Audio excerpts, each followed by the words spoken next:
point slope formula. I like to use the point slope formula when finding equations of the line because it helps me put it into that slope intercept form much easier. Point slope formula looks like this, but what I like to do is move the y to the n and put it so it looks like y equals mx plus b, and I'm going to do that by adding a y sub 1. So I have y equals m x minus x1 plus y1. This equation in blue and this equation in black are the same thing. You can use either one.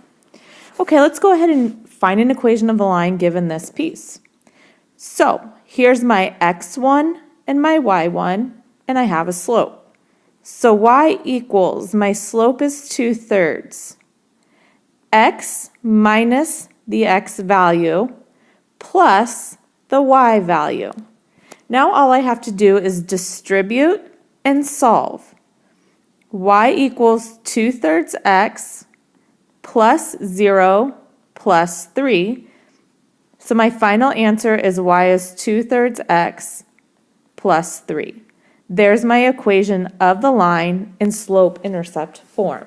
So when we use point-slope form, our goal is to get it down into that y equals mx plus b form.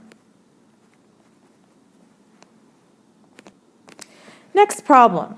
I need a point and a slope. So the first thing I'm going to have to do here is find the slope. So I'm going to use my formula and put my y on the top and my x's on the bottom. And when I do that, I get 16 over -8, which my slope is -2. So there's my slope.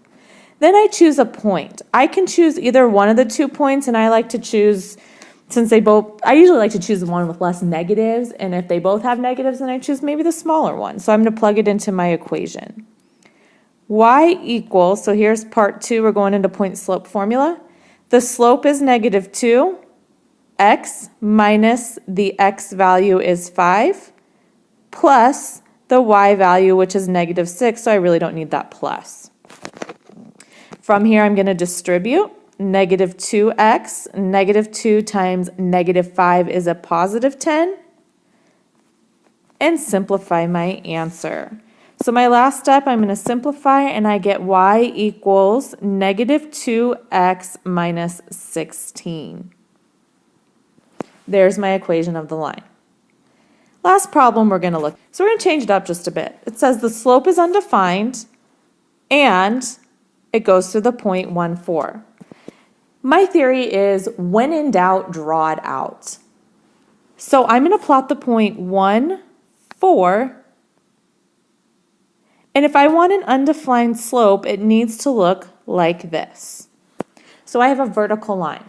So I need to write an equation of a vertical line. Here's my x and here's my y. Well, does this line go through the x or go through the y? Well, it goes through the x at what value? At 1. So my equation here is x equals 1. Like I said, when in doubt, draw it out.